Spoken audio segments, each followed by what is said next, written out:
The doctor looked at my relative and said, if this child doesn't receive proper treatment immediately, she could lose her sight forever. I thought those words would make someone fight for me, but I was wrong. Instead, what my relative said next changed the course of my life forever. Welcome back to My Untold Story. If you have been following my journey from episode 1, 2, and 3, thank you for your love, your prayers, your comments, your encouragement. If this is your first time here, my name is Ngozi, and everything I share in this series is based on my true life experience. After the beating that almost made me blind, my relative reluctantly took me to the hospital. I was in pain. My face was swollen. My eyes was badly injured. I could barely open them. The doctor carefully examined me. As he looked into my eyes, I could tell from his expression on his face that something was terribly wrong. After the examination, the doctor turned to my relative and said this child needs urgent treatment. Without proper medical care, she could lose her eyesight or suffer permanent damage. Those words frightened me. Even though I was a young girl, I could understand that my condition was serious. As I listened to the doctor, I hoped my relative could ask how my eyes could be saved. Instead, he simply replied, "Doctor, there is no money for that treatment. I will just take her back to her mother in the village." Those words pierced my heart. I felt abandoned. I felt like my life did not matter. But strangely, hearing that I would be taken back home also brought me relief, because I would rather return back to my mother and continue my suffering than remain in that house. Living with my relative and his wife had become a nightmare. Every morning I would wake up, not knowing what would happen that day. I was constantly afraid of making mistakes, afraid of being shouted at, afraid of another beating. I wasn't treated like a child who needed love and care. I was treated like someone whose feeling did not matter.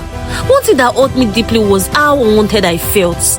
My relative wife would rather give her old clothes to another young girl than to give them to me. It wasn't about the clothes, it was about what it made me believe about myself. I began to wonder if I was even worthy of kindness. Despite my injured eyes and the pain I lived with every day, life did not stop for me. I still woke up before everyone else. I swept, washed, cleaned, cooked, I fetched water, carried out all the responsibilities expected of me as a house help. And do you even know what made everything worse? Nobody asked if my eyes were healing. Nobody asked even if I could even see clearly. Nobody asked how I was feeling. Days turned into weeks and weeks turned into months. Every single day I prayed the same prayer: Lord, please take me home. That prayer made me cry every day. I held on to the hope that one day, just one day, God will answer me. Then one morning around 4 o'clock, my relative woke me up and he said, "Get ready, I'm going to the village today and you are coming with me." For a moment, I couldn't believe what I heard. Like, I wonder if I was dreaming. When I realized it was serious, my heart was filled with so much joy. I greatly thank God. Finally, my prayers have been answered.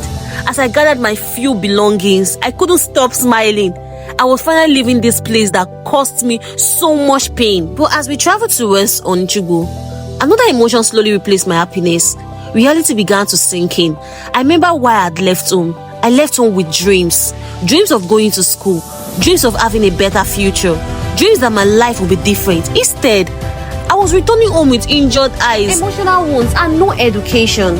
I looked through the vehicle window and thought about my friends back in the village. Many of them were already in secondary school. Some were preparing for their exams. Others were already talking about what they wanted to become in life. Meanwhile, I was going back with nothing except pain. I kept asking myself, where do I start from? Will I ever go to school again? As my future already ended before it began? Those questions stayed in my heart throughout the journey. I cried quietly. No one noticed. No one asked me what I was thinking. I simply prayed that somehow, someday, God remember me. When we finally arrived in Onitshigo, my mother saw me. The moment she noticed the bandage covering my eyes, she screamed. She ran towards me immediately and started crying. Our compound grandmother also rushed over. When she saw my condition, she burst into tears. What happened to our daughter? Watching my mother cry broke my heart. I knew she had trusted that I would be careful. Instead, I came back home, physically injured and emotionally broken. Because we had no money for proper treatment, my mother and our compound grandmother began treating my eyes with local herbal medicine. That was all we could afford. They cared for me with love, patience, and hope. For the first time in a long time, I felt loved again. What had happened to me caused serious disagreements between my mother and my relative. My mother wanted answers. She wanted to know how her daughter ended up in such a terrible condition.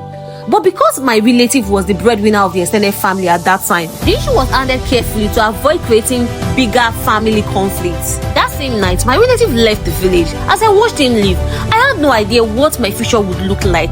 I did not know if I would ever return to school. I did not know whether my eyes would fully recover. I didn't know how my story would end. But today, looking back, I know that God never left me. The child who felt forgotten was never forgotten by God. The child who believed her dreams had died was only at the beginning of her journey. If you are watching me today and you feel abandoned, rejected, or forgotten, I want to encourage you. Your current situation is not the end of your story. Keep believing, keep praying, keep trusting God. One day, your pain can become your testimony, just as mine has become. Thank you so much for watching episode 4 of My Untold Story. If this story has touched your heart, please subscribe to our channel, like this video, and leave a comment. Share to someone who needs hope today. Your support gives me the strength to continue sharing my journey. By the grace of God, I will see you in episode 5, where I will share what happened after I returned home and how my life began to take another unexpected turn. Thank you for watching, and God bless you.